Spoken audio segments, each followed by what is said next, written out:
The call to serve has no sound, yet we hear it. The call to serve has no form, yet we see it. The call to serve has no weight, yet we feel it. The call to serve is invisible, yet we choose to answer it.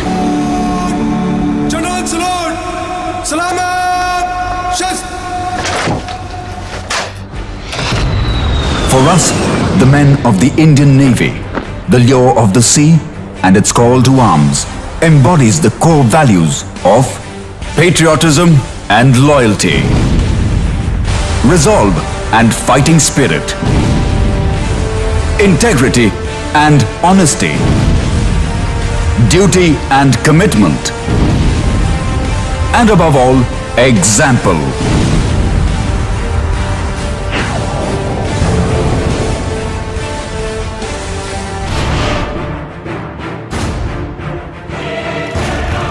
Inspiration from India's ancient maritime history and the heroic sagas of great Indian admirals like Kunyali Marakkar of Kerala and Kanhoji Angre of Maharashtra translated into our journey, the journey of the Indian fleet, which began in the year 1950.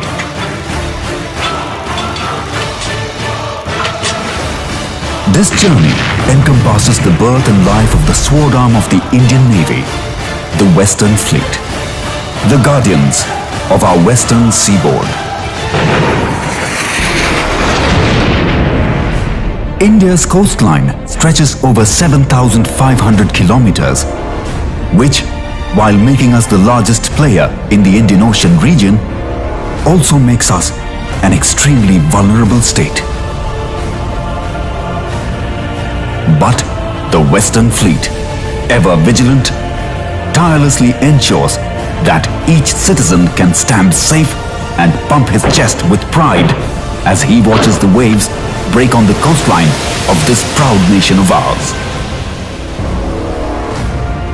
As India takes long strides towards economic growth, the Western Fleet ensures that each step is taken with safety, surety, and supreme confidence. Approximately 70% of India's economy is by way of the western coast, through which more than $260 billion worth of oil passes through the Indian Ocean.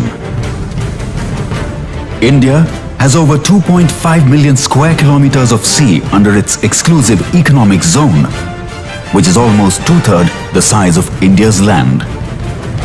Thus, India has the most assertive claim to maritime dominance in the Indian Ocean region. Ours is not just a story of a man and a machine, but a story where a man and his machine are one. Our warships, submarines, helicopters, and fighter aircrafts represent danger, speed, singular focus, confidence, mechanics, reach, and sheer physical strength. Each operational year brings forth its own set of challenges for the Western Fleet. The year 2013-14 was a period of achievement, accomplishment, professional satisfaction, and triumph.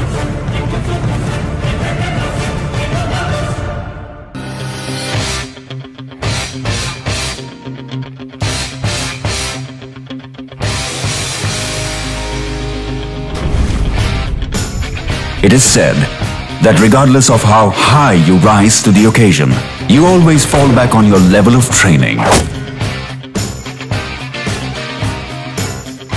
The pre-campaign season begins with the fleet ships being worked up by the teams who function under the aegis of the Flag Officer Sea Training based at Kochi.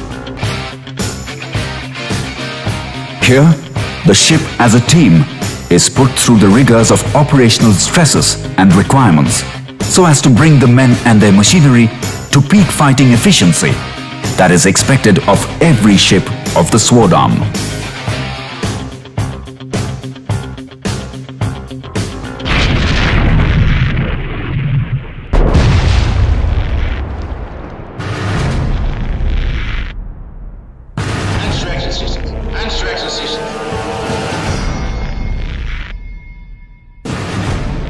Throughout the year and round the clock, a high operational tempo is maintained so that the Western Fleet exemplifies its mission statement of aiming to win convincingly in conflict, deter aggression from a position of strength, and striving to maintain our freedom to use the sea.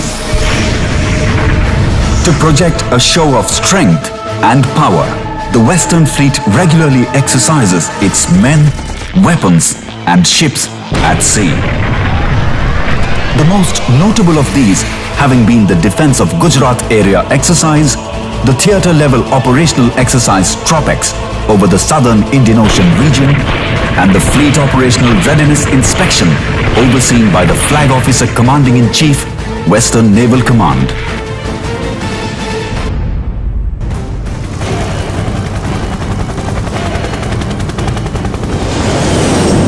The intimate relationship between the sky and the sea has always been appreciated by those who sought to master the waves.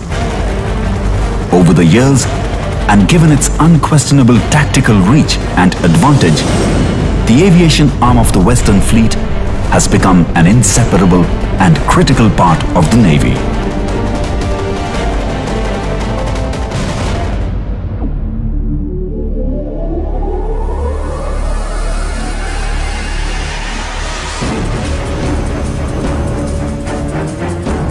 On 8th February 2014, we saw history in the making, with India adding the 44,500-ton INS Vikramaditya to its arsenal, wherein one of our Black Panthers landed a MiG-29K on the carrier's deck, making it a proud moment for every Indian.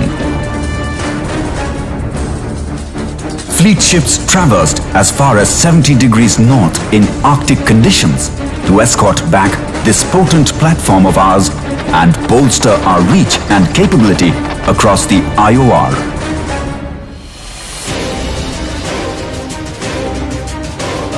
The MiG-29K is a state-of-art all-weather carrier-based air dominance fighter that has transformed Indian naval aviation into an offensive battlespace player.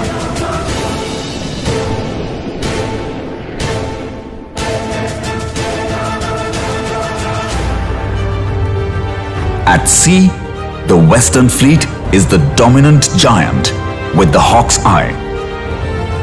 Our presence instills confidence in the merchant ships that carry not just goods worth thousands of crores of rupees, but also the world's economy, the country's stability, and India's growth.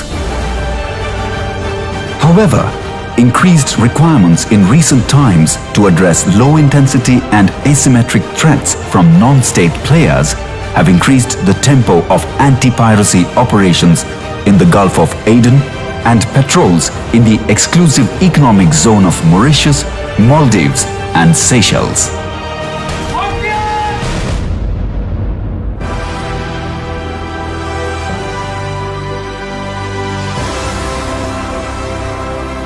To enhance mutual cooperation and interoperability, the Western Fleet constantly undertakes bilateral exercises with a number of friendly foreign navies.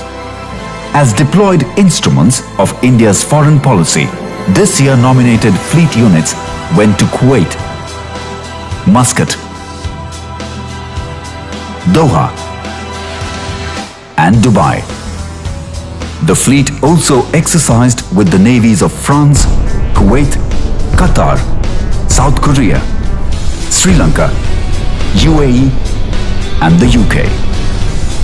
At the foreign port of calls, we showcased our naval capabilities, bonded with people of Indian origin, our foreign friends and their maritime forces, where we made friendships that we hope will last a lifetime.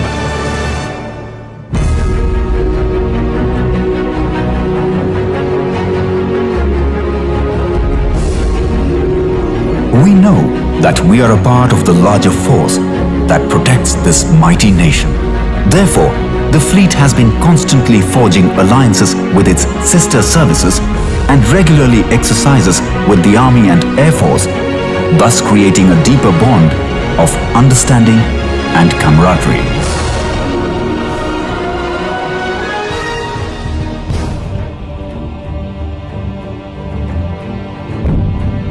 The sea is our land and the ships our home. And what a wonderful home it is.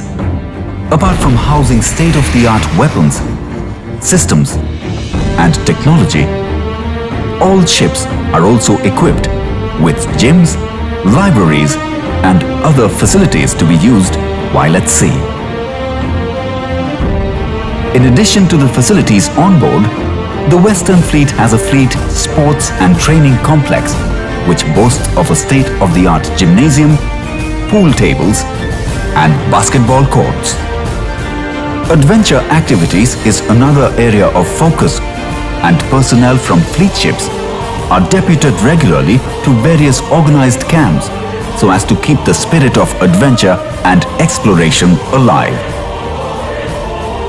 The Navy aims to supplement a healthy mind with a healthy body, which is provided for by our cooks and galley staff who provide for nutritious and wholesome meals so as to allow the men to maintain a high state of physical fitness and mental alertness.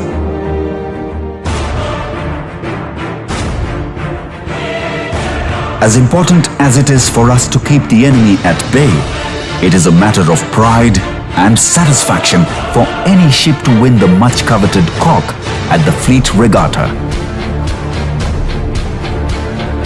Each new year brings out the competitive spirit of the fleet, with each ship fighting for its pride.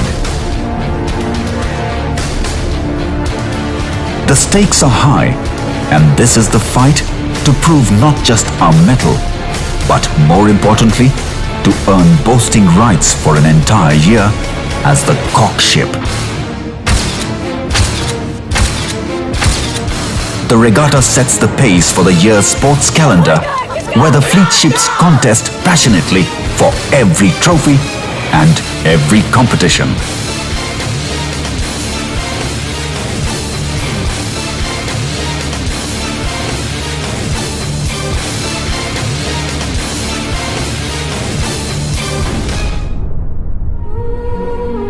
The Navy has its own set of fun, games and passed down traditions, one of which is crossing the line of the equator.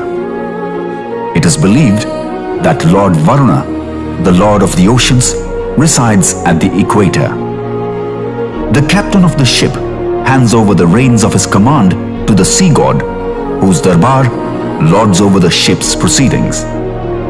Defaulters are suitably punished by his court of law, and efforts made to render the day's proceedings to just pure and simple fun.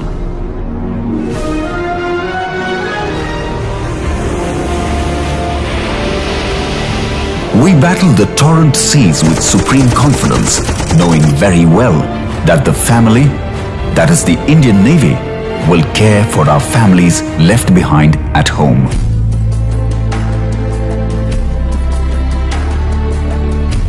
Any situation arising at home will be taken care of by the very efficient fleet wives.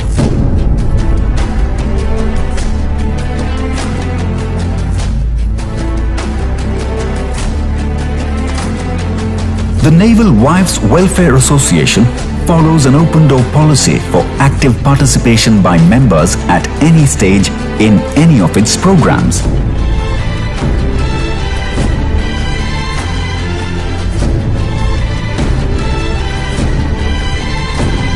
It encourages women empowerment, community support, education, health, social welfare, and provides for peace of mind for our men out at sea.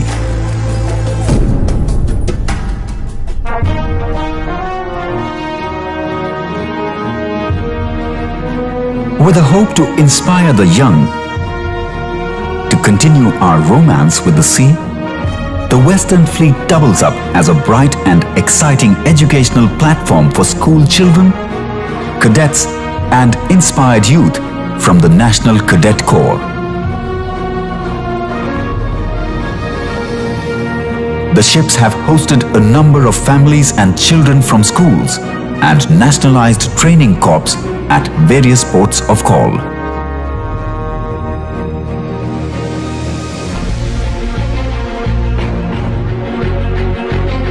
The fleet has always represented both continuity and change. As the year comes to an end, and with the induction of the Talwar and Delhi-class follow-on ships, the aircraft carrier Vikramaditya and the indigenous Vikrant, naval OPVs and ASW corvettes, one can only look forward with eager anticipation to the exciting times that lie ahead.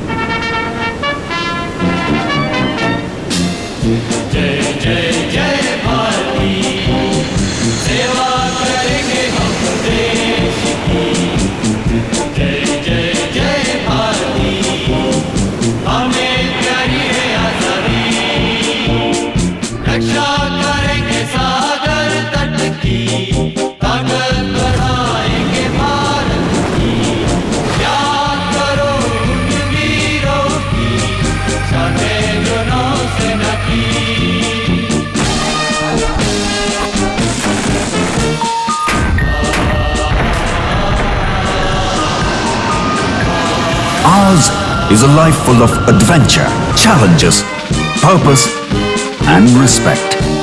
We stand tall in the endless sky. We stand brave in the vastness of the ocean and stare fearlessly into the depths of the sea.